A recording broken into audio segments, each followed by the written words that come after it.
You're muted, so we can't hear you. Can you hear me? So yeah, I said I just shared it with you now, so you could check your email. This slide, this slide.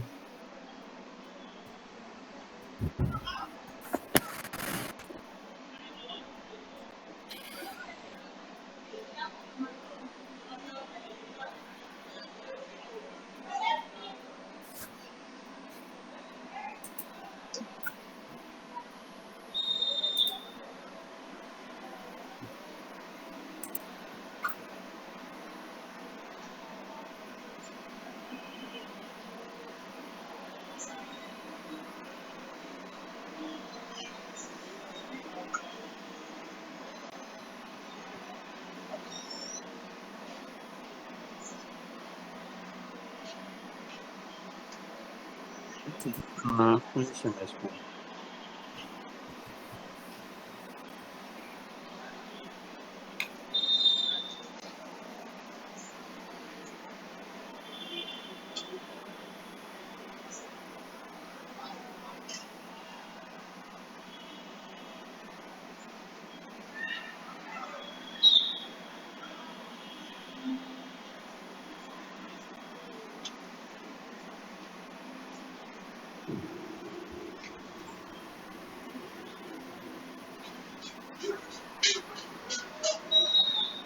Can you see my screen? Yeah. I can see your screen. Okay. I'm going to join my laptop, but for now, I'm managing my phone.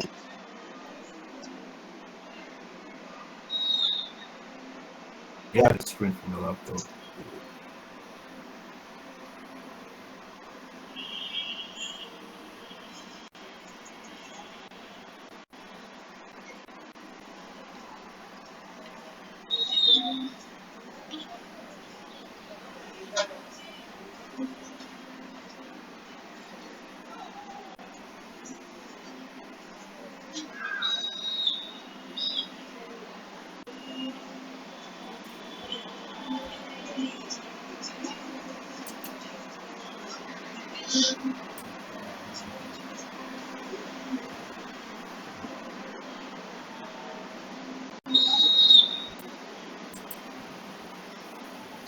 So I'm joining with my laptop.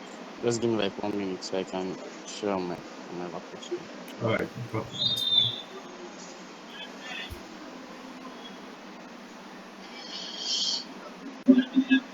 And I would have loved to see the face behind the name. I don't know.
Yeah, so I'm going to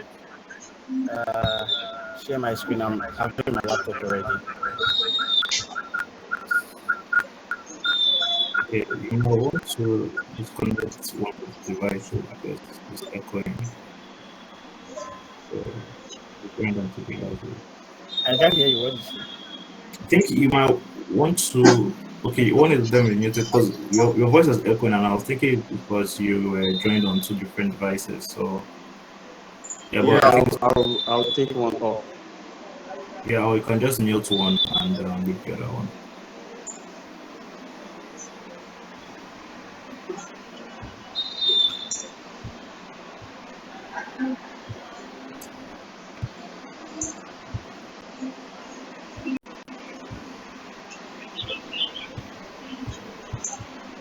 Yeah, and Ahmed, I was saying I would have loved to see the face behind the name.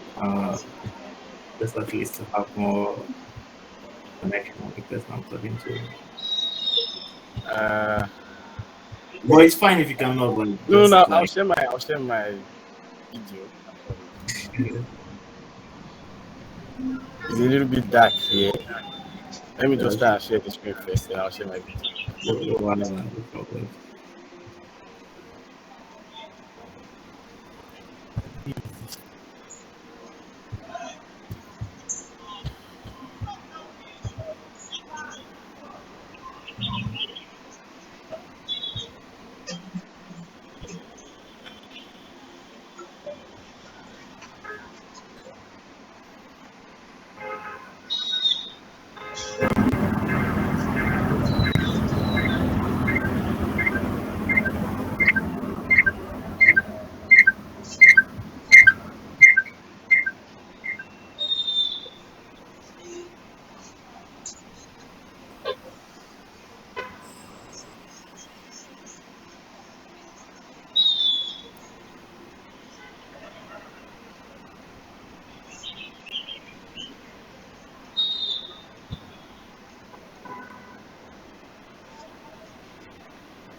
Yeah, I think we can get started now.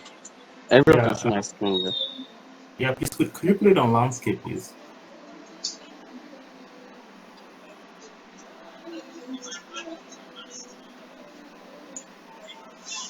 Is that alright?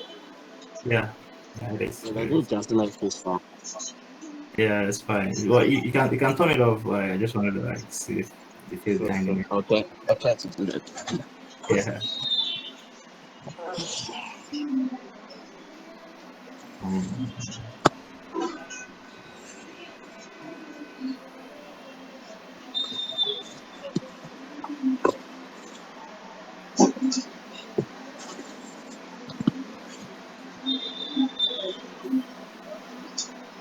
Am I good to go?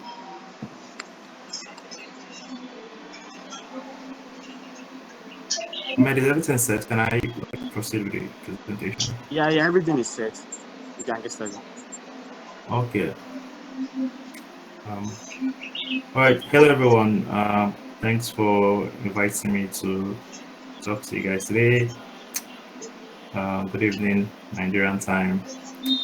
Um, so my name is Ben Nwogu. I'm happy to talk to you guys today. Like really excited. I think this is the first time I'm having this form of virtual conversation with lab students. I mean, I've come to talk to students, but that was in person. But like this sort of virtual arrangement is like the first time I'm having it, and I'm glad I'm also having it with final year students because this is an important discussion to have at this point. So a little bit about my background. I finished from Unilag Pharmacy in 2016. After which I did my internship at National Orthopedic Hospital Bobi.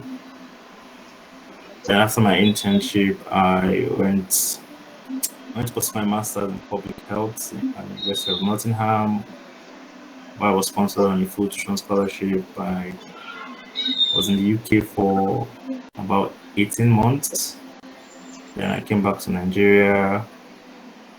Then while I was in the UK, I was applying for my PhD, and thankfully I got admitted to University of Washington. I was supposed to resume in the fall of 2020, but due to restrictions by COVID, my admission had to be deferred to 2021. So I'm currently a first year PhD student in health economics and outcomes research at the University of Washington. And yeah, happy to talk to you guys. So today's topic is what next after pharmacy school. Next slide, please.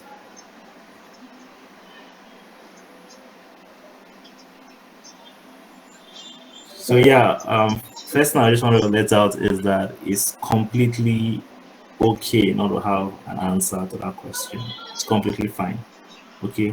However, it's important to keep asking and searching for answers, because what I realize is that when you keep asking yourself a particular question you don't have an answer to, over time, ideas begin to formulate in your head, and the picture becomes clearer as you keep questioning yourself. And yeah, so next slide, please. So there are various options you could consider. So you might want to look into. Well, now this is from like the academic perspective. Like not everyone will want to like go for a master's or a PhD, but like general graduate school options you might want to consider after pharmacy school. You have the pharmaceutical sciences, the likes of the pharmaceutical and medicinal chemistry. You have drug discovery and development. You have pharmaceutics and drug delivery. And then you have pharmacoeconomics, or what people would describe as health economics and outcomes research, HUR, which I'm currently enrolled in. You have public health, population health, epidemiology, biostatistics. You have medical science and biomedical engineering, cell and molecular biology, microbiology, immunology, neuroscience, and nanomed. Next slide, please.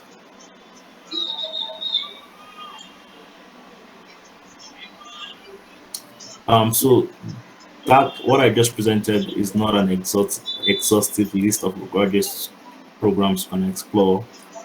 You can virtually go for anything you want. Like after pharmacy school, you've gotten your pharmacy degree.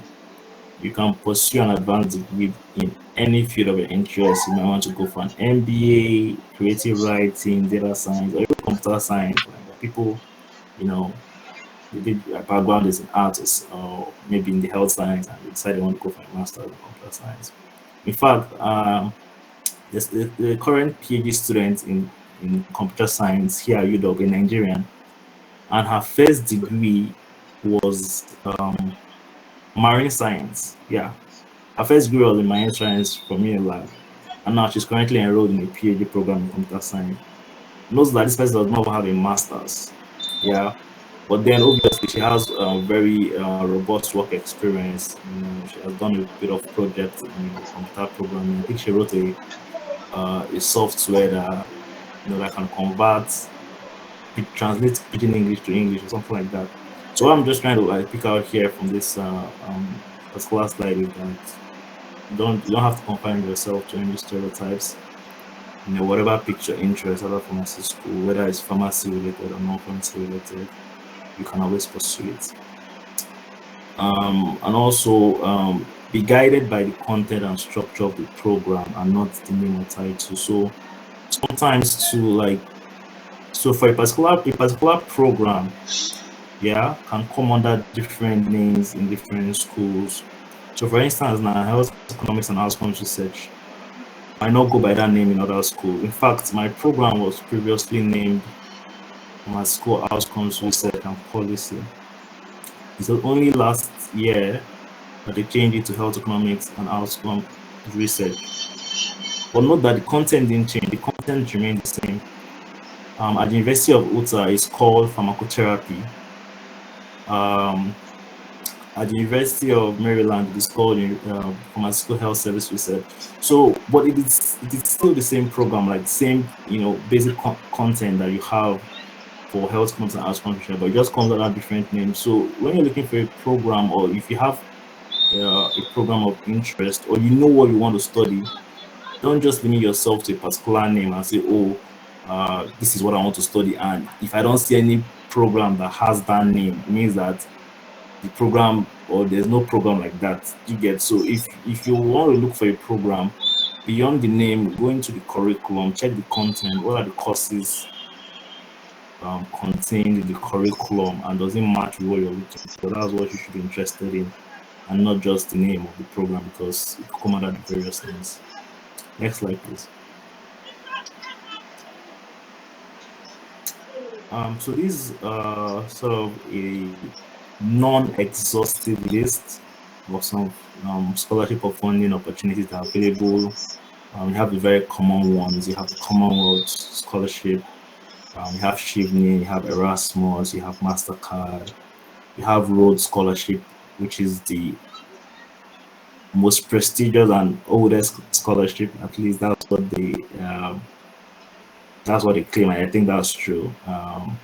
You have the Shawazam scholarship in China. I mean, I'm not going to go through all of this, but this is like a list of the very common ones.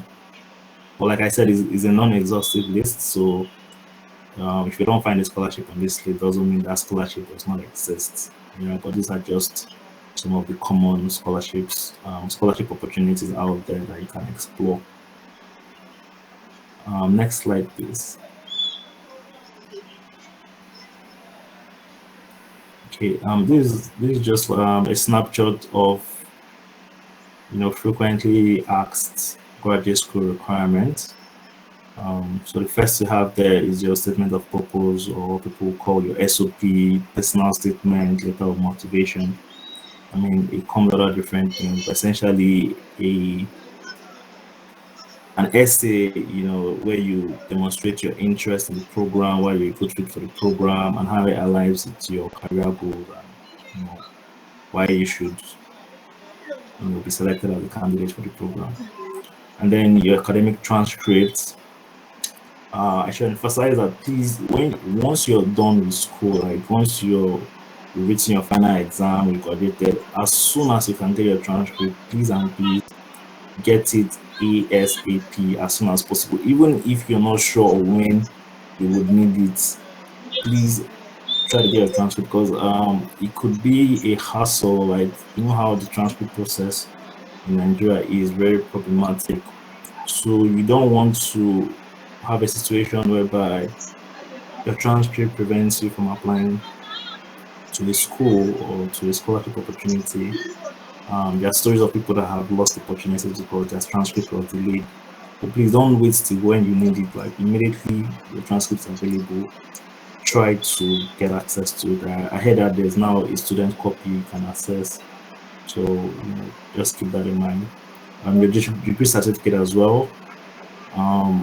Not as common as transcript. I think just a few schools will ask you to upload a copy of your degree certificate. Still try to get that as soon as you can. So, but just bear in mind that not many schools will ask you to upload your degree certificate. Academic CV.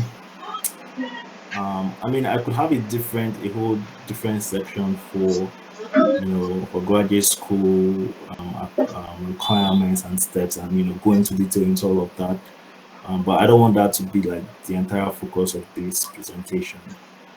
But I'm happy to answer questions at the end regarding each of these components. And there's also an article I wrote for for the YPG Lagos chapter. It's published on their Medium page, where I talked about the steps and requirements for graduate school from a pharmacist standpoint.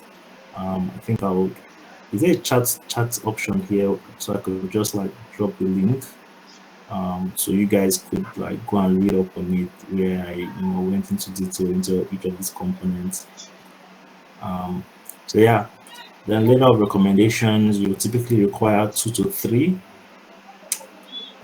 standardized tests. It depends on the program. Some programs will require you to provide GRE score, IELTS score, and all of this stuff. You may or may not require it. It's dependent on the program in a particular school. I personally have not written any standardized English tests. Even for my master's in the UK, most schools, would grant you waiver if you're from an English language speaking country, which Nigeria falls under. However, you still find a few schools that will be very, very adamant and say you need to provide, standardized test scores. Same thing with the US too. Some schools will waive English standardized test scores for you. Some will insist you provide them. So you just need to like understand this dynamic that there's no hard and fast rule to it. Each program has their own requirements as it relates to standardized scores. Same with the GRE. Some programs require GRE for the US particularly because school. I don't think any school in the UK requires GRE. GRE is more of a US thing, and I think some business schools in the UK require GRE or GMAT. But overall, GRE is more like a US Canada thing, not the UK or European thing. Then international passport too is an important component.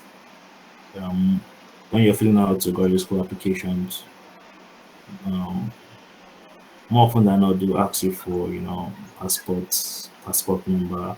And then it's just important as an adult to just have an international passport because you don't know when and where to be needed. And also for if you plan to take the standardized test, either GRE, fulfill IELTS, you would need the international passport as a means of identification. I think that's the only means of identification that they accept. So you just have to bear that in mind as well. Next slide.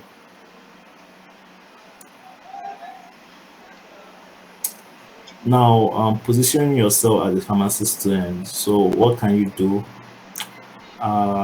Yeah, focus on your grades and finish strong. Like, I can't overemphasize that.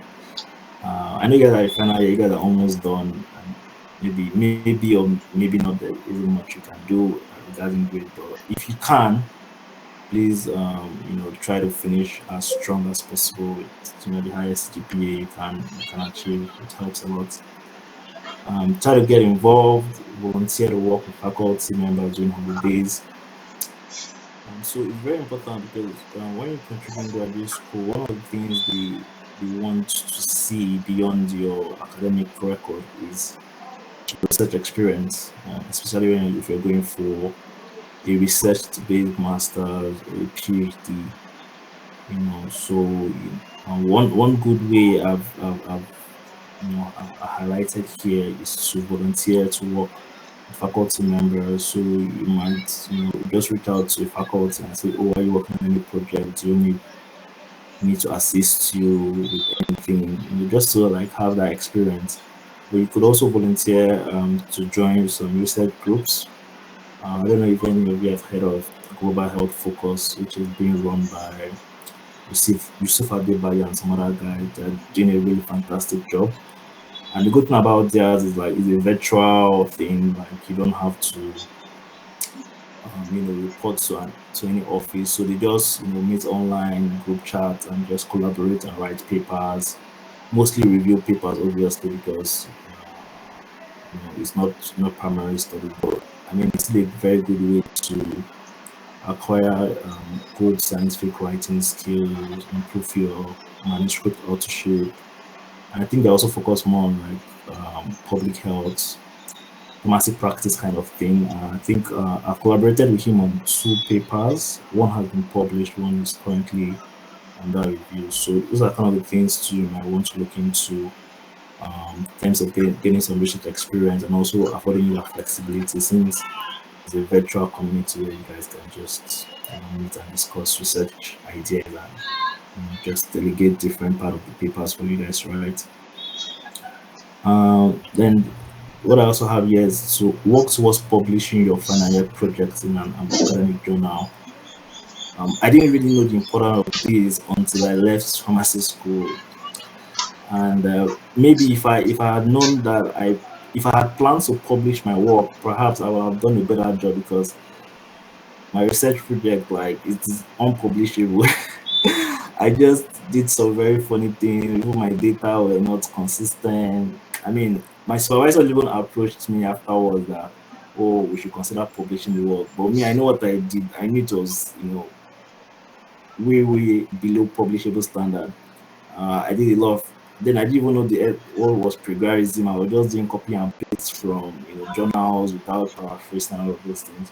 But I'm just putting it out there that try to do a very good job for your final year project so that you can publish it in a journal afterwards, especially if you're interested in grad school, if you have a paper published or even a paper that is under review at a journal is a big plus to your application. So try to do a good job for your final year project so that it's worth publishing. And also leadership, volunteering, extracurricular activities are really good stuff. Those are some of the things I wished I engaged more in while in pharmacy school. I mean, I wasn't like a book kind of person. I didn't have time for this kind of activity. I didn't just know the relevance then. You know, not like I didn't have time for it. I obviously had time for it, but I didn't know it was that important until I left. So it's very good to like get engaged. I also like what Ahmed and some other guys are trying to do in Unilag, trying to bring in e-sport. It's a very commendable action because I didn't know about e-sport until while I was doing my masters. And I know some other pharmacy schools like UNN, they have e-sport, and it sort of shapes their decision going into grad school because they're already aware of e-sport. And you see most of them going to HUR because they've already been exposed to e-sport right from pharmacy school. So yeah, leadership, volunteering, curricular activities, maybe you're joining a debate club, or you're just doing something outside of the major schoolwork that you're doing. It just gives you a well-rounded experience in school. Helps you with communication skills, problem-solving ability, human interaction. I mean, these are very valuable skills that will prove very worthwhile to you, whether you choose to go to graduate school or not. They're just very important skill sets. Also, taking relevant online courses is very, very important, especially when you're not very clear or you're uncertain about what you want to do after pharmacy school. Online course is a very good way for you to explore your interests. So if you're thinking, oh, data science looks cool, but I really don't know what it's all about, you can take up a course on Coursera on data science and just have a feel of what it feels like. And most of these, massive online course websites, they actually offer financial aid. I know of Coursera, all the courses that I've done on Coursera, I didn't pay a single kobo for it. I just applied for financial aid. However, note that not all courses are eligible for financial aid, but I think well over 90% of courses there are eligible for financial aid, and it's not a big deal. You just I think you just need to write two two short essays, like very very short essays. This is not SOP standard kind of essay, just very brief summary on why you need the financial aid and all this kind of stuff. And within I think 2 weeks or so, they will approve it, and then you can take as many courses as you want. So I think also the University of Washington too offers some online courses. I don't know if any of you have heard of them. So theirs is run periodically. So they have courses on clinical management of HIV, leadership and management in health, economic evaluation in global health, introduction to epidemiology. So if you're interested in that kind of public health thing, yeah, you might want to explore their courses. But those ones they're not free, but they are very, very, very subsidized, especially if you join as a member of a group. Yeah, so they subsidize it for people living in, you know, developing countries like we from Nigeria. So I think um, maybe think about depending on the course and the site coordinator. I think it's like 10K per course, and it's very very helpful. So yeah, online course is very very good way to explore interest, and I think I should also cite an example using myself as a case study. So after pharmacy school, I was just on a spree of online courses. Like I was just taking online courses. Like during my internship, that's when I took some courses with the University of Washington. I never in my wildest dreams at the time knew that I would one day be doing my PhD at the University of Washington. I took the clinical management of HIV. I took economic evaluation in global health. I took leadership and management in health. These are courses that span like I think about 8 weeks. Yeah. So it was during the course when I was taking the course in economic evaluation in global health that I reached out to the guy that hosted the course. I told him that hey, I just partook in your course. It was nice. Looking at pursuing a PhD in health economics.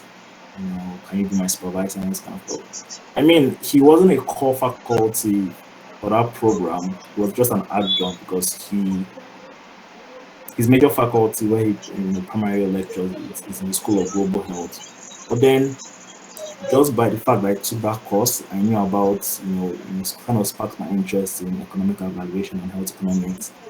I shot him an email and then we set up like a virtual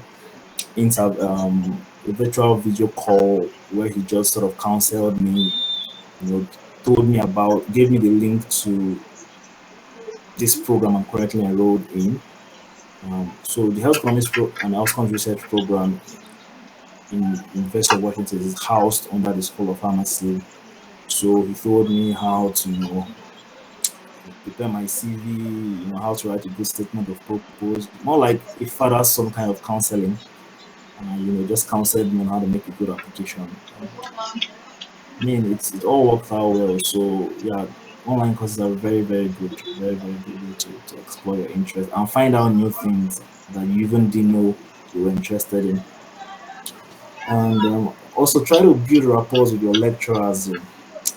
Especially those because you will need them for recommendation letters. Yeah, especially your course advisor, your project supervisors, people that you know that uh, beyond pharmacy school you'll be needing a recommendation. You don't want to ghost on them for like months or even years after you leave school, and then you now need their help, and then you're calling them and you're emailing them. Sometimes they just feel reluctant because they feel like you're just chatting them up or you're just reaching out to them because you need something from them. So try to build a very good rapport with your lecturers in school, so that it doesn't feel awkward when you're approaching them for recommendation letters or any assistance you need from them.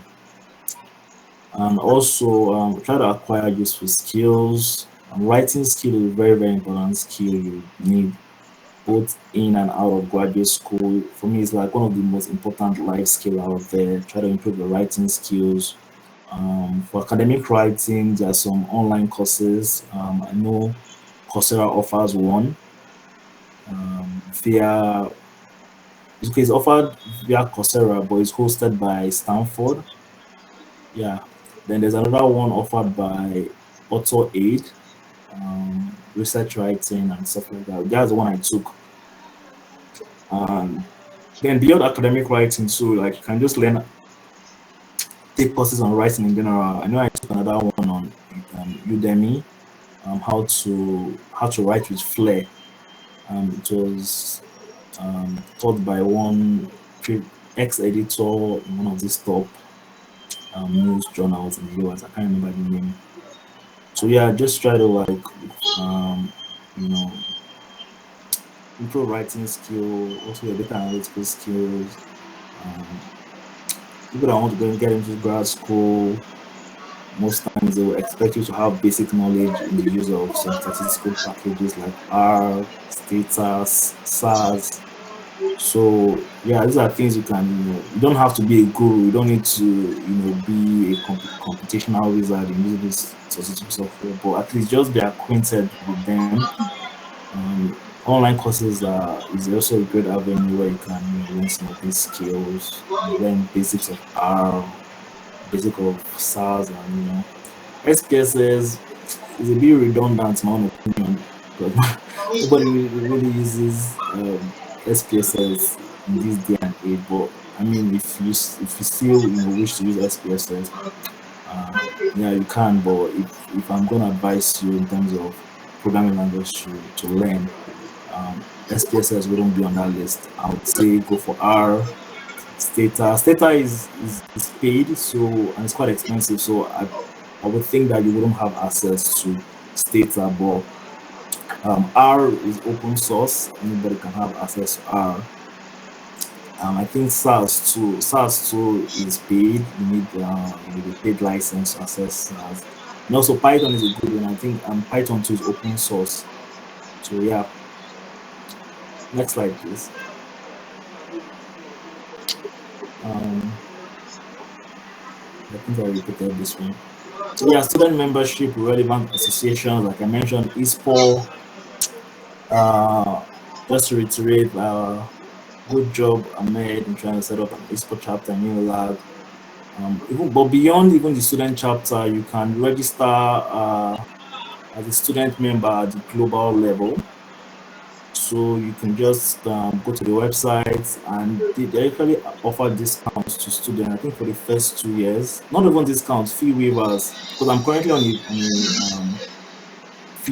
fee waived membership at the moment, so you can always just go there if you're interested in health economics and outcome research, pharmacoeconomics. Please go to ISPO website and try to get registered as a member there. I think they will typically ask you to write an essay about why you're interested in ISPO. It's not a big deal. It's not a screening essay. You just want to know why you're interested. And then you can get a free membership for I think 2 years as a student. So beyond ISPO, I think there's also ones for public health. A friend of mine was telling me one for pharmacology. Just try to get acquainted. Any area you're interested in, try to get affiliated with your professional association at the global level. Most of them offer student discount or student waiver for membership. So try to explore that. Try to network, build collegial relationships, attend conferences. I know we really don't have much scientific conferences in Nigeria, but anyone you can attend. Especially now that things are virtual, I think ISPO conferences for the past 2 years have been virtual because of COVID.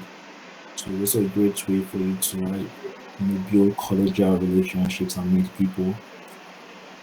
Get a mentor, preferably one in your proposed field of interest. So if you're interested in pharmacology, you want to go for an MBA, try to get someone who has already been in that field that can mentor you appropriately. It's very, very important. Like, mentorship just makes the burden less burdensome.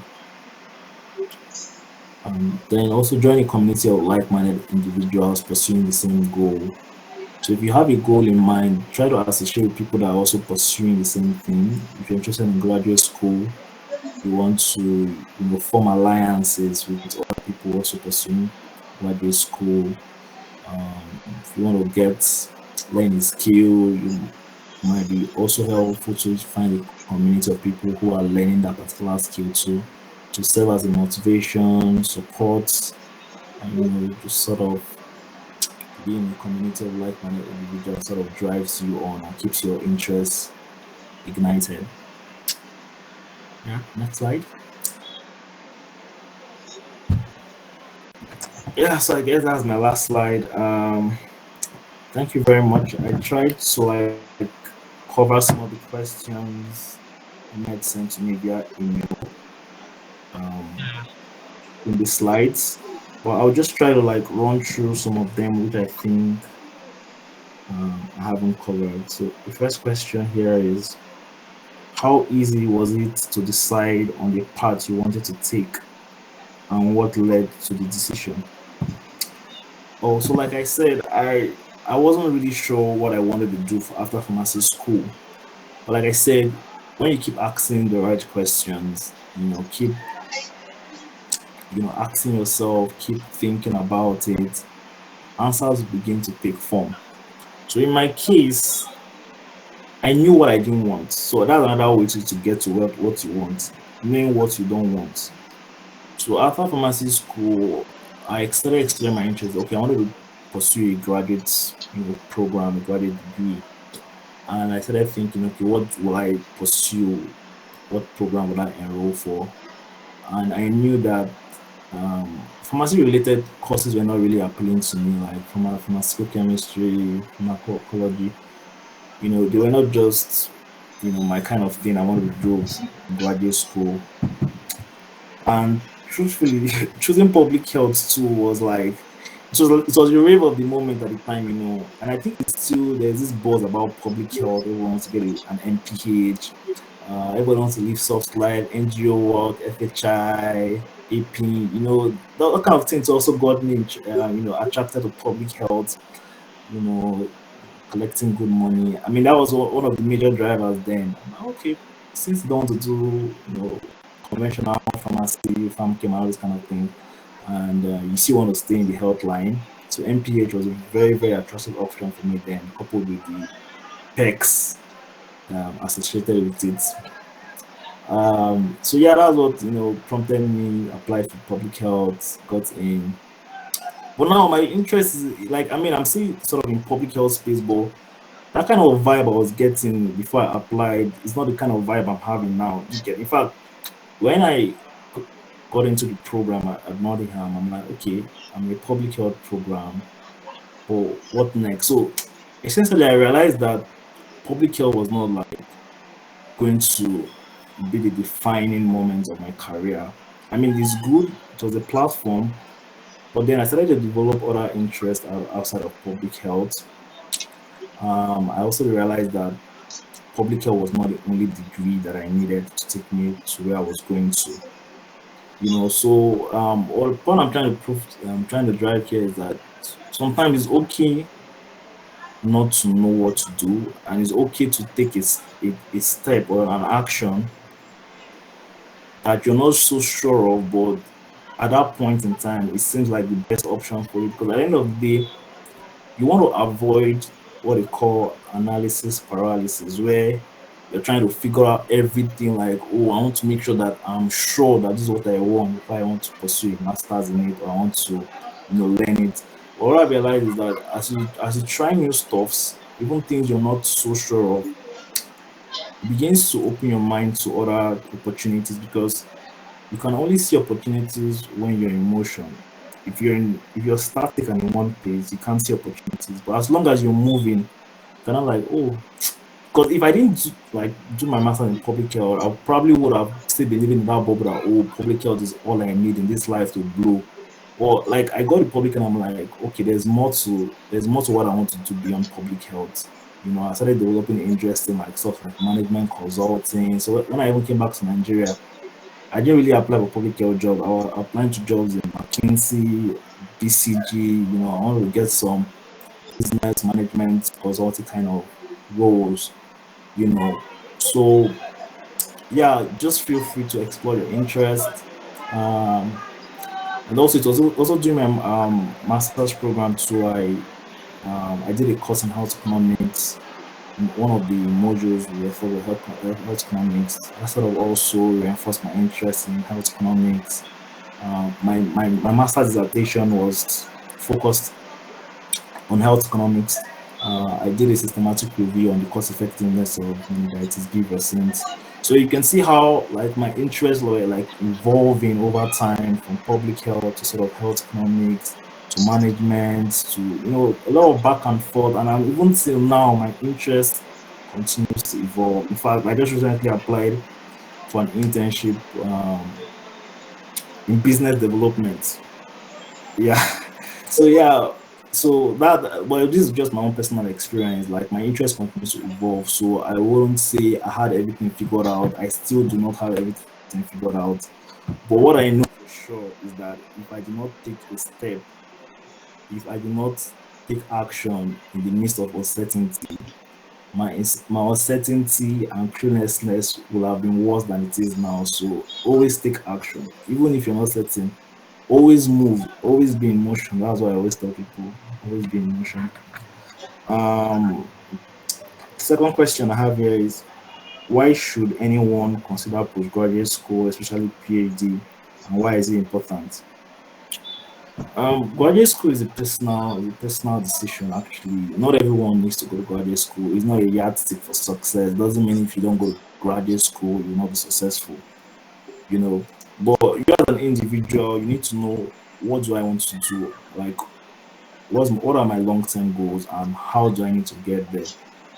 So for me now, I realized that for where I wanted to be, I needed some additional qualifications, you know, and that's what ultimately informed my decisions to, like, okay, get an MPH. I'm like, okay, MPH now is like too flooded. I need something higher to like distinguish me from the crowd.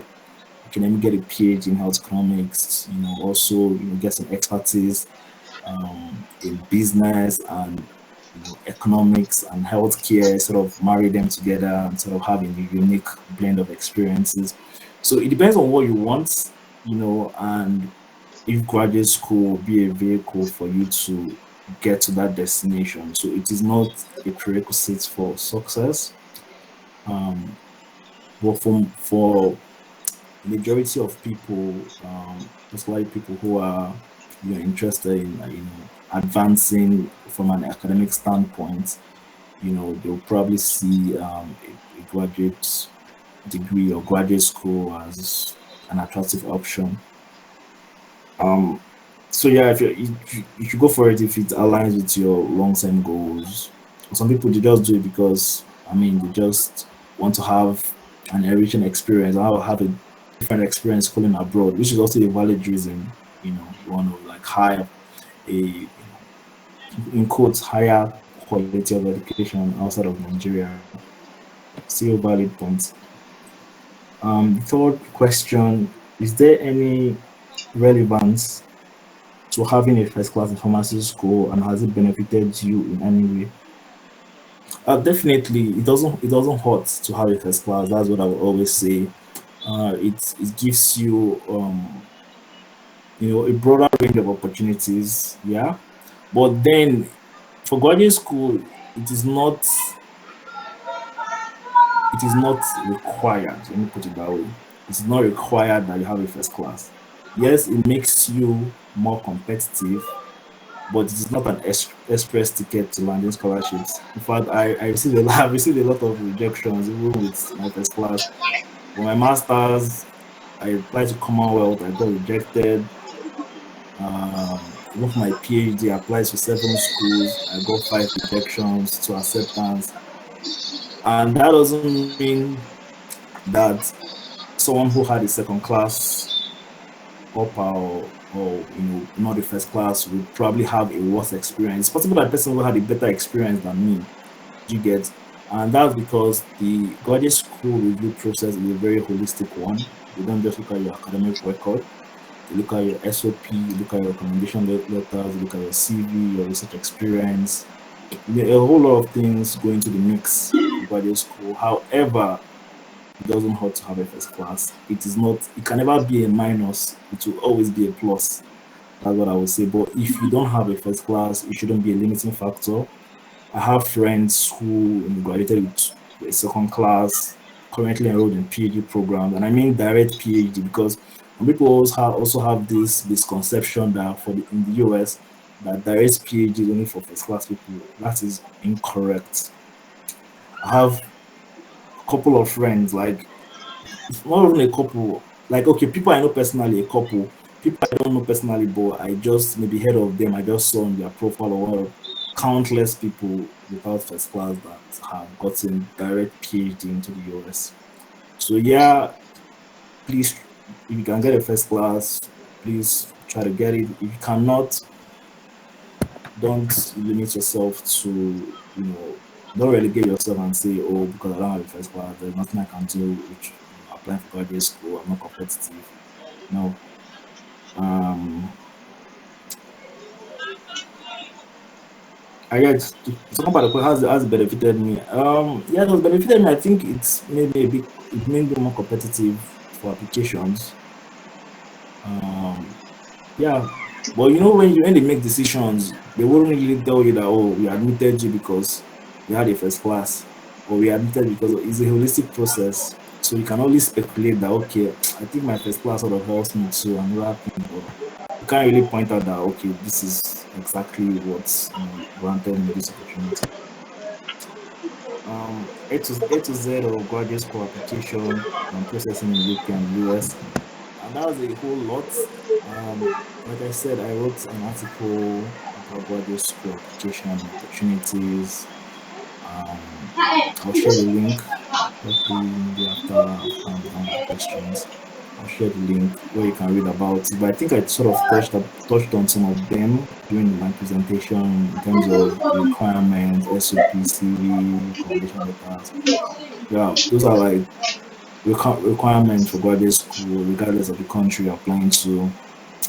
Um, in terms of A to Z, I would say the first step most times is to decide on what you want to study, like what program are you interested in. Because if you don't even know what you want to study, then you don't even know the opportunities to apply for. You can't even make an application in the first place because you don't even know what you want to study. So that I think that will be the first step for you to choose a program. Then when you've decided on what program you're interested in, the next step will now be to decide okay, what school am I going to apply to, or what country am I interested in. So some people have preference for Europe, some other people have preference for Canada, some other people the US. So once you've decided on the program, then you now decide the country and then the school or the schools. Because typically you will not want to apply to one school. It's a game of numbers. You want to spread your applications far and wide to apply to school. And some people too, make applications across different countries. People that apply to Erasmus, Commonwealth, and say apply to opportunities in the US just to maximize their chances.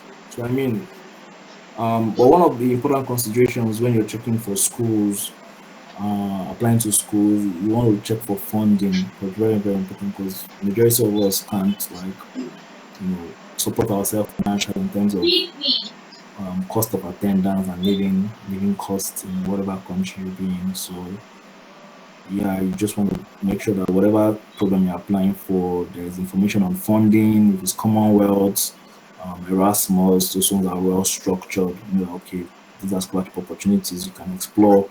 For the US, you want to go through their website because the US they don't really have household name scholarship like you have in the UK, Commonwealth, Erasmus, Chevening. Not like that in the US. US most times their funding comes in three different ways. Either you're being funded by a graduate teaching assistantship, where you support a lecturer in grading students, assisting, preparing for lectures and all those kind of stuff. You can also be funded via graduate research assistantship, where you support a professor or a principal investigator in conducting research. And then the third way you can get funded in the US is through fellowship. And so now currently I'm on a fellowship. So for my program, for the first year, you'll be funded by a non-service fellowship, which means that you don't have to work and you get paid for the first year. So those are some of the things you want to look out for when you're applying to a program. You want to go to their funding and financial aid section of the program and see what they have to say about funding. If the information there is unclear, then you can shoot an email to the program director and say, hey, I'm considering applying for your program. Do you guys offer funding? If you offer funding, what's the value of the funding available? That kind of stuff. So and that's about that. Um, Next question I have here: what are the things one should start doing in undergraduate level in preparation for graduate school? I think I already covered some of that in my slide.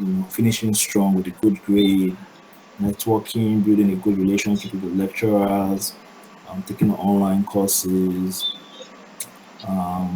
trying to get research experience. Yeah, I think I covered all of those in my slides already. The next question I have here: what do scholarships look out for an applicant, and how can you position yourself for these opportunities?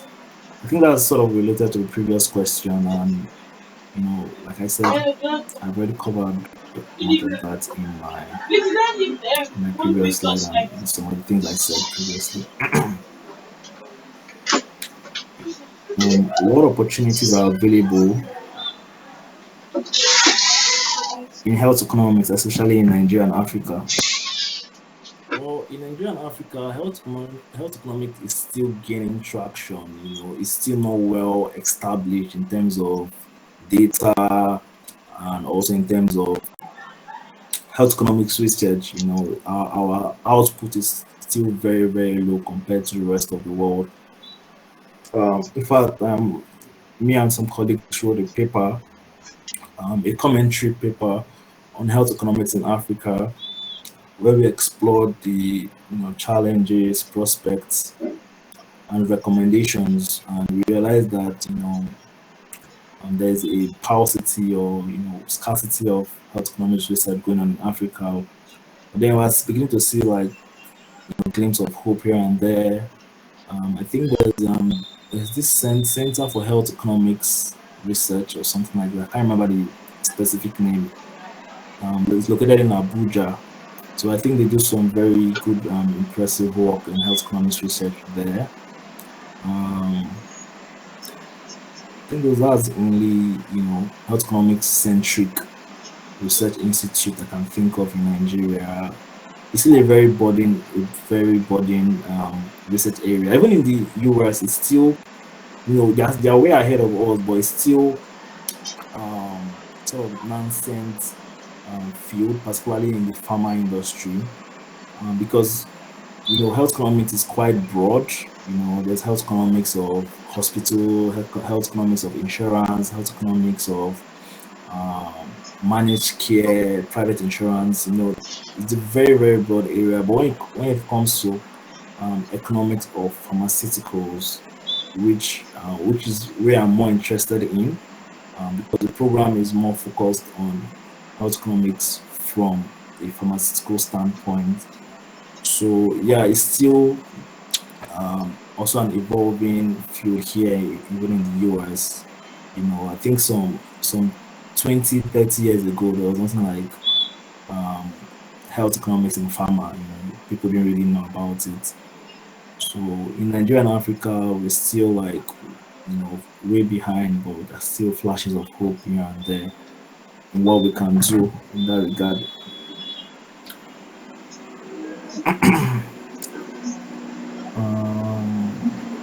Next question. What financing options are available for graduate school, and how can we explore them? So I know of three major ways through which you can finance your graduate school studies. First is getting scholarship, like trying to get some form of financial aid or financial support, which is the option I would strongly recommend. Explore how you can support yourself through scholarship or any form of funding opportunities. Secondly, second financing option is self-funding, like you paying out of pocket. I mean, there are some of us that come from very wealthy background, and our parents can sponsor us to obtain graduate degrees, or maybe even from your savings and family support, you can get into graduate school without having financial aid or anything. Like I have a couple of people too that have gone to pursue graduate degree without scholarship. It doesn't make the degree less useful, less important. At the end of the day, you still have the graduate education and you have the graduate degree. So self-funding is also another option. And then the third option, which I know of, is people take loans. There are some educational financing houses like I know of Prodigy, Empower. Is it Empower? I'm not confusing it or something. Yeah, I think Prodigy and Empower. So they provide loan options to students who want to school abroad, particularly for MBA guys, because MBAs are rarely funded. Like even if they are funded, they are rarely fully funded. Probably they will just pay for a fraction of your tuition fee. And MBA programs are really expensive. So I know a couple of people that got into MBA programs in the US, and they had to secure loans from one of these finance houses. So those are like the three options: get a funding, scholarship, self fund, or you get a loan. I think that those are all the questions I have. If there are additional questions too, I'm like happy to like interact with you guys. Like same lag. Always happy to connect with my own people. So please Yeah. engage me, ask questions, the things you felt like I didn't touch on enough, or things you need further clarifications. And I'm happy to take your questions at this point. Thank you. Yeah, thank you so much, Ben. That was a really, really exhaustive presentation. Thank you so much. Really, really appreciate you taking out the time to inspire us and enlighten us on all of these things that we don't know much about prior. So yeah, as I said, if you have any question, you can drop them on the text box. I think I'll go first. Um, to be honest, you touched on almost all the things I could have questions on, or that I had questions on, right? But there's still one part which you talked about briefly, which I would like want you to like shine more light on. So every now and then I see it on the timeline on Twitter where people say right from BSc they get into PhD program directly without masters, and I think quite a lot of people don't know about that. So I would like want you to like touch on that, how possible it is for you to like get admitted into PhD programs right from your undergrad without having to like do your masters first, the pros and the cons that comes with it, and all of that. Thank you so much. Yeah, thank you very much. That's a very exciting conversation, and it still beats my imagination that people still need to reiterate the fact that you can get into a PhD program without a master. Like, it still feels like new knowledge at this point. I'm like, are there actually people that don't know this thing? Like, it just marvels me, but I just get to just accept the fact that knowledge is unequal. There's this equilibrium when it comes to knowledge, what people know and what people do not know. So yes, it is very, very possible. However, I should highlight that it is mostly for US programs. Like for Europe, and I think for Canada too, for most or some programs, you would need a master's. Yeah. So when people say direct PhD, most times they are making reference to the US, and that's because of the way the US PhD program is structured. So the way it's structured is that, at least for most programs, and including my own program, for the first 2 years, you'll be taking coursework.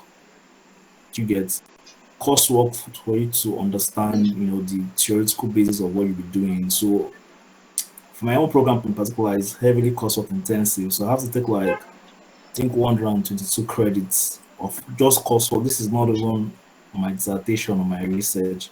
So because of the way it's structured, they can always fill in that vacuum of no masters, because through that 2 years of intensive coursework, you probably learn everything you need to learn regarding your research. Okay. Pros and cons. There's really no con to it.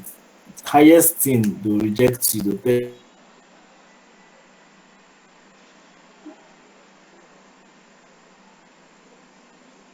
don't have enough credits.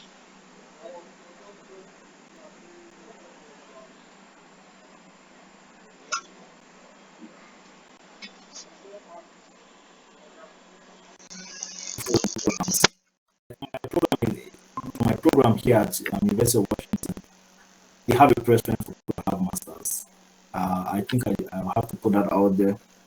There are a few programs that, and most times they'll put it on their website that, oh, we encourage people with masters to apply. However, if you don't have a masters and you have very strong research experience, then you still would make a competitive candidate.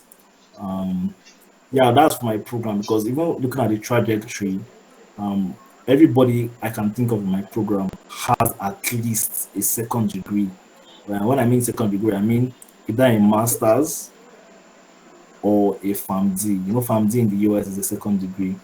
So even my current cohort, there's some guy that had, in fact, two of my current cohorts guys they have two master's degrees in addition to their bachelors.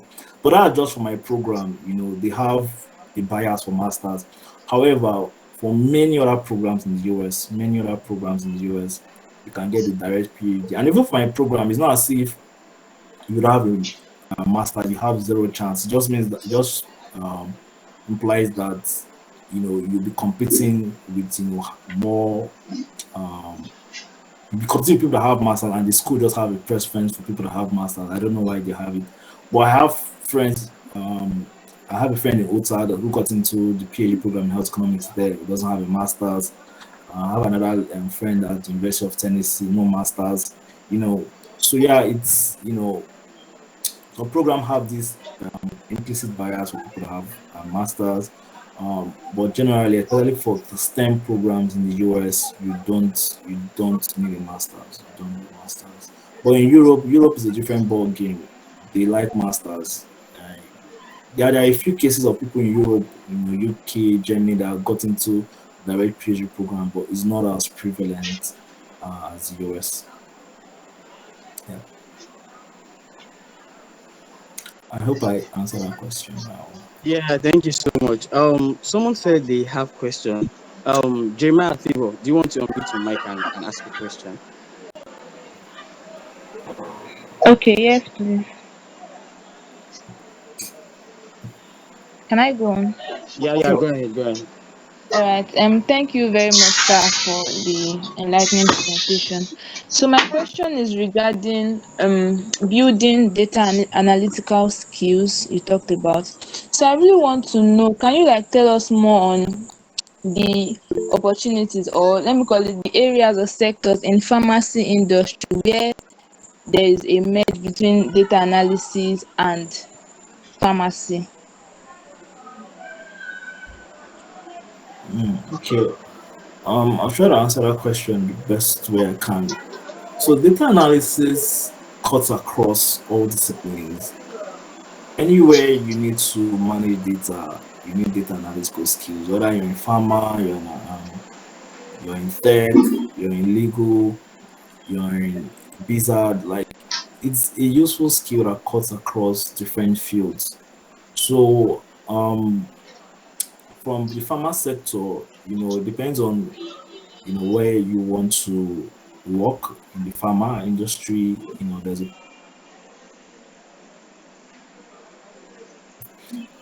niches within the pharma sector, but that doesn't limit the utility of having data analytical skills.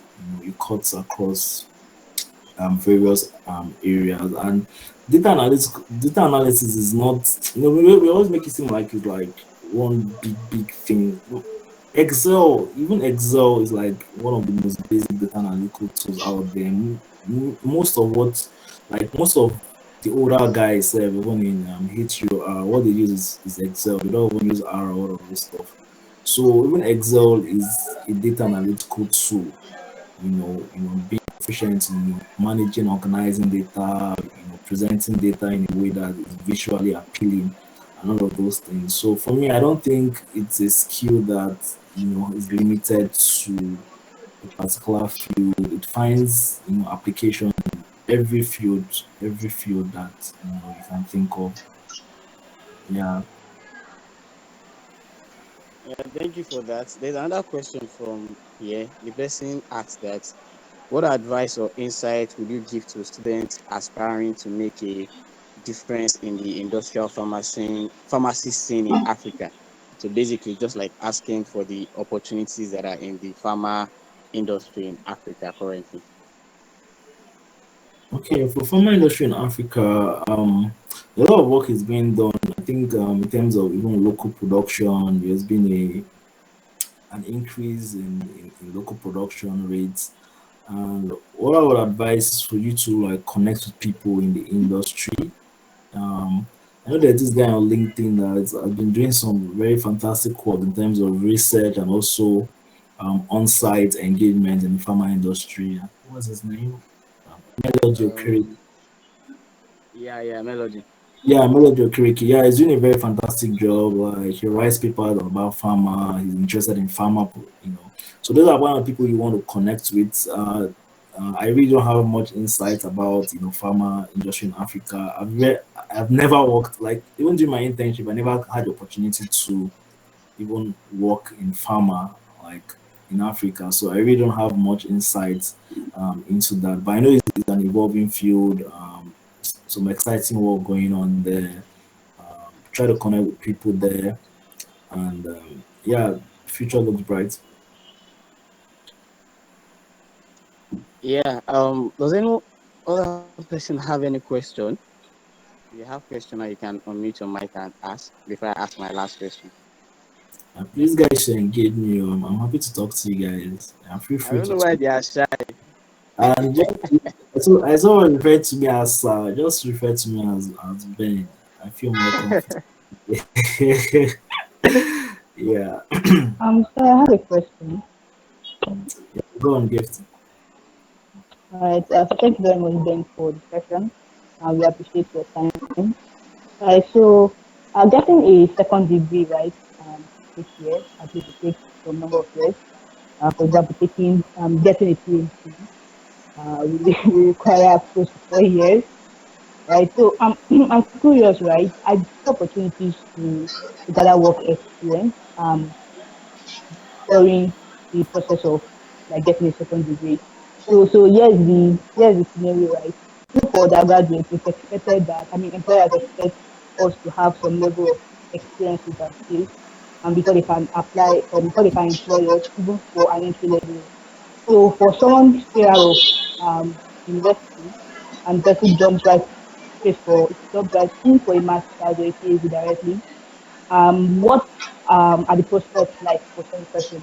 Like the person doesn't have the work experience and the person goes on and gets a master's or PhD. Would that person be at an advantage, at a disadvantage rather, or are there opportunities for the person to gather work experience like getting a second degree? So that's my question. Thank you.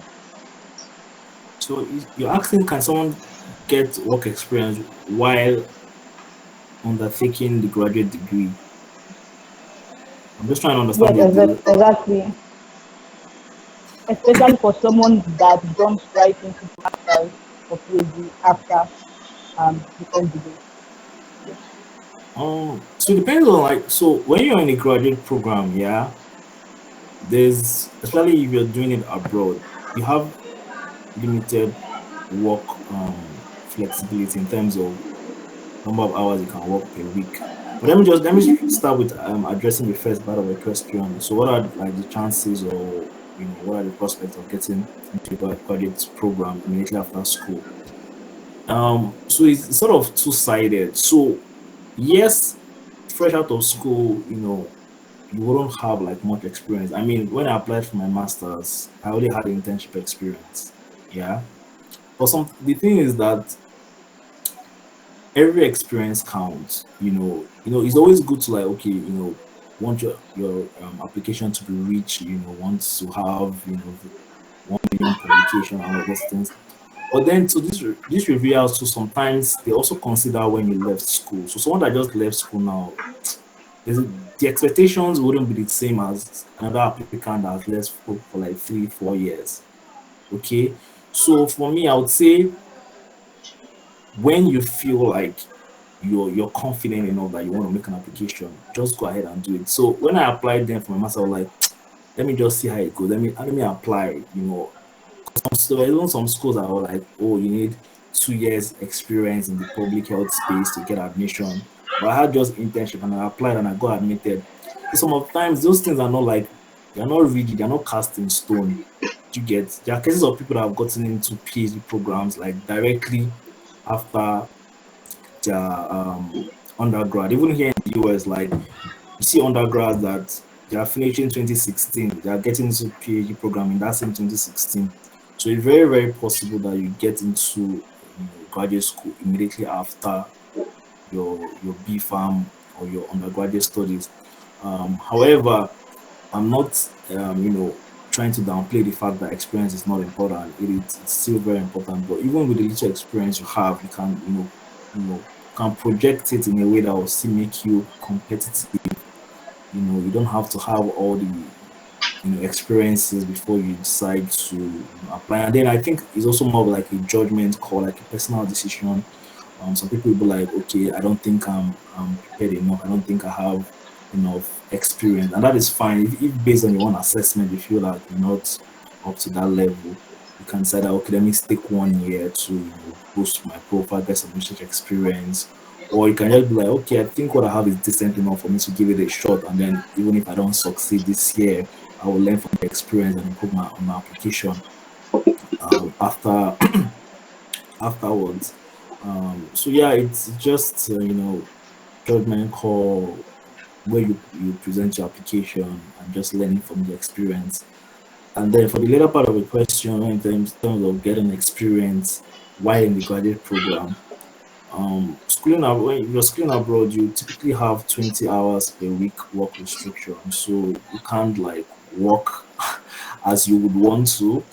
And so for the US, for that 20 hours per week, you can only work on campus. So either you're working as a teaching assistant, research assistant, and again, these research and teaching assistant roles they don't have to be in your department. You can be TAing, you can be doing a teaching assistant job in say chemistry or biology. So it doesn't have to even be in the program that you're involved. You can be in any department in the school, but it has to be on campus.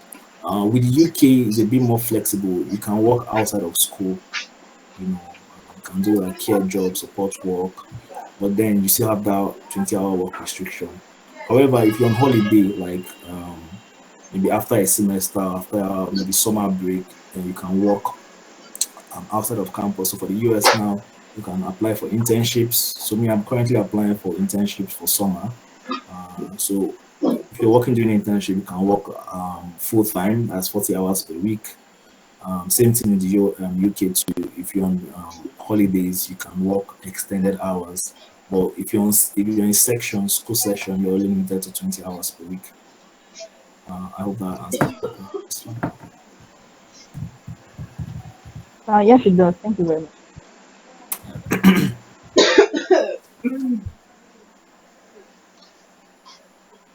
Yeah, thank you so much, Ben.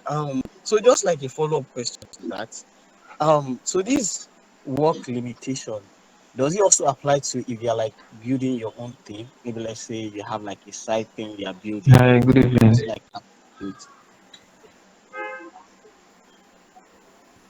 Okay, Ahmed, I don't think it applies. So I think when you talk about our work restriction, they are referring to work that can be monitored. So in the UK now, all the payments, like if you're working and you're going to be get paid, your payment is made through what they call what was that number? They call it forgotten. There's a yeah, NIN. Yeah, they call it NIN. National Identification Number or something. Is it NIN? There's a particular number that is linked to whatever job you're doing, yeah, in the UK. And then in the US, it is the Social Security Number, SSN. So any work you do before you undertake any job, they will usually ask you for that social security number. And any payments that are being made to your account or any engagement you have with the work is linked to their SSN. And the government, the US government or UK government, can track the work you're doing, and then they know how much you're receiving, and then they know how many hours you're working. But if you have a job like a side gig that is unrelated to, is not tied to your social security number, you just think that you're doing on your own low key, that one is perfect. Like they don't even know that you even have that job in the first place because it's not tied to any social security number or anything that the government can track. And that's fine, you can do it. yeah, thank you. Toba, you can go on. You have a question. Okay, good evening. Oh, sorry. Hi. What advice would you give to people that don't have interest in take um 500 milligram paracetamol 3 times daily, um going into public health for masters? People that want to explore other fields, what advice would you give to people like that? Yeah, I mean, that's a very good question. I think I've touched on that a bit. So, like I said, explore your interest. I also, didn't really fancy, community practice. For me, it wasn't the kind of thing I wanted to do long term. So, I started to think of other things I wanted to do. That led to my interest in public health. I mean, like I said, just take action. You know what you don't want to do. Yeah, that's one way of getting to what you want to do. So you need to keep asking yourself, okay, what exactly you now want to do? Okay, you know you want to do community pharmacy. Then what do you want to do? What's going to ignite your own flame? What's going to keep your passion burning? And then start, looking for avenues to get to that destination. Do you need to undertake a graduate training program? Like for instance, now then I was trying to get into McKinsey's the youth leadership program. I also applied to BCG for their graduate training program. Um, that's if these are things that in your interest you want to get into management, finance, there's the PwC, Ernest and Young. You can always apply to them. I mean, whatever thing drives your interest, just apply. Apply. Just keep looking for avenues to reach your interests. Explore fields that you find exciting. Like I said, after a pharmacy degree, you're a pharmacist, you have the degree, but you can be absolutely anything you want to be after after a pharmacy school training. So that's what I would just say. Keep exploring your interest. And, Yeah, thank you for that. I think that answers the question. Does anyone have any other question? If you have any question, you can unmute and ask now before we allow Ben to take his own. I know he's a very busy person. This CP is very, very hard. Is that true? um, trying to see that the link. Ahmed, is there a chat option here? Okay, yeah, I think I've seen it. So I'll post the link to the article I wrote on the YPG Medium page about what is core opportunity. So I just put up that link there in the chat box, so you could click on it. It's a more detailed description of the steps and requirements for graduate school from a pharmacist perspective. And there's another link I would like to share as well. So for people considering graduate programs in the US, um, there's a website that sort of gives you a snapshot of different pharmacy-related graduate programs in different universities in the US. I just put up the link for that. So yeah, you could use that as a template to explore different schools, different pharmacy-related opportunities. And yeah, I mean, there's so many opportunities, like so many. You that have to like cherry pick which ones you want, like graduate school, work experience, what country, what school, what scholarship. You know, just leverage opportunities around you and try not to overanalyze things. Don't think too much. Yeah, I think that it has been a very exciting conversation. I personally like how you bring in a lot of personal stories. So it makes us like see that I mean, a few years ago you're also here and now you're there. So nobody is limited, right? This is not like some kind of magic or aspire to Maguire story. Like these are practical things that people are doing every day, right? And that's really, really inspiring. Really, really inspiring. Yeah, on the esport thing, we are still like on it. Currently, we are on strike, so that has like put a lot of restriction. Yeah, I feel so disheartening by this strike because you got 2021 set, Abi. Yes, we are 2021 plus X now. We don't know what X is going to. Wow, it's just crazy. It's just crazy. Hopefully, we'll be able to finish it this year, right? I hope And so hopefully too. we'll be able to like set up esport before we go. Because I mean, one of the things I realized is that unlike some of these schools that are in the east, East, they have Exactly. exposures more than we that we are in Lagos, like Like Lagos. Do you I'm like, understand? what's So going on? You let it's it's just full of first choice. Why people carry last now? No is yeah, point. It's coffee, like and it's just this lack of information, and we yeah, just don't know that yeah. these are Because, things that exist. true, because on farm grad, like most of the people going into health economics and house condition, they're all UNN guys. I'm like, where are my pharmacy people now? I mean, where's my UNN people? You get I so those think UNN guys. Nwogu is really doing a bad thing for real. Uh, yeah, But yeah, so hopefully we'll be able to set that up and sort of like spur some people's interest in it and get the thing running, right? And with like support from people like you and a couple of others, I'm very sure that we will be able to like make a huge impact in that regard. So really, really, I'm honestly very thankful that you honor our invitation. Like when I sent that DM, I was just hoping that Ben was going to respond. definitely now. I can't ignore my people now. At least Yeah, I mean yeah, yeah. I've been holding sessions for other people like other schools. So like why would I now get to uni like then I'll decline or make excuses. No. Yeah, yeah. Thank you You don't so you much. don't you don't, you And don't do that here. and it's like a series. Last week we had someone from Farmer. I don't know if you've heard of Farmer. This big Yeah, yeah, I know I'm health farmer. tech. I'm farmer. So we Yeah, I had know. someone, their chief of staff, come talk to us. She was also like a Unila graduate, Oh, 2009 set. So next week we are having Yusuf Adebisi. I think he's going to like drill in more on the whole research. research stuff. Oh yeah, And yeah. the It's upper week we are nice. having someone in the health tech. So it's like a series. At least this period we are home, we should like Mhm. have information and understand all of these things and sort of just like as you said, when you start thinking about these things every now and then, you start like getting more clarity on it, and taking more actions actually like helps you to like have more clarity. So really we are so thankful and really really appreciate you like taking out the time to do this with us. Thank you so much. Thank you so much. Yeah, I'm glad. Yeah. It's a pleasure. And you can always shoot me an email, connect with me on LinkedIn, ask me questions. If you have any follow-up questions after now, I'm happy to talk to you, share my experience, guide you. Yeah. Feel free to reach Yeah, out. Lastly, you didn't really talk about farm grad. I would like you to like touch a little bit on that. I know you I don't know why you didn't want to talk about it during No, no, the no. presentation.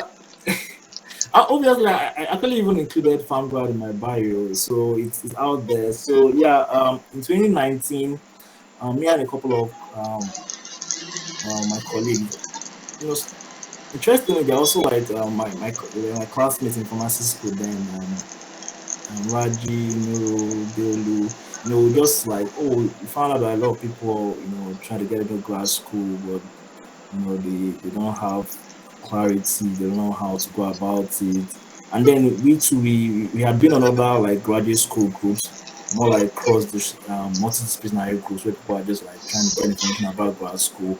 And then we decided to do something focused on pharmacy graduates, Nigerian trained pharmacists, because we found out that like there's sort of like an underrepresentation of pharmacists going into grad school, in terms of maybe they didn't know how to go about it or they were not aware. So it was just like an initiative to provide structured guidance, support, and mentorship to Nigerian trained pharmacists who are seeking international graded education. So yeah, we've had a lot of successes in inception. I think just this fall alone, we've had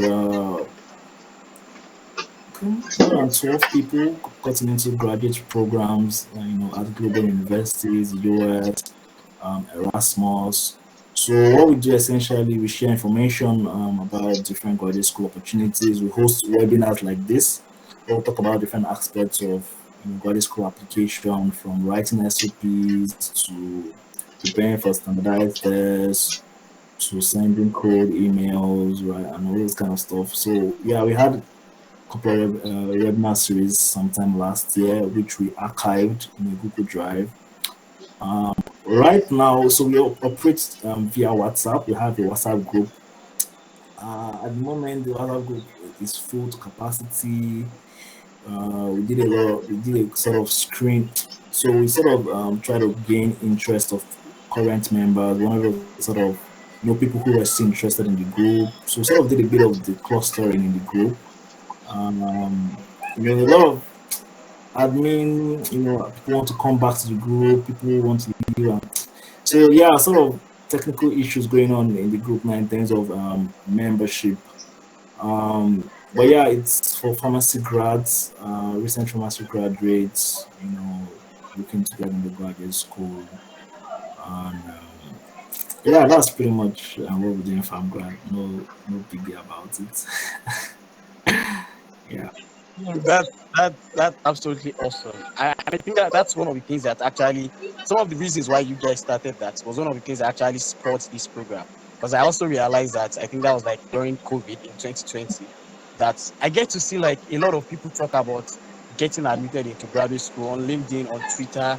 And these are people from botany, from zoology, from cell biology.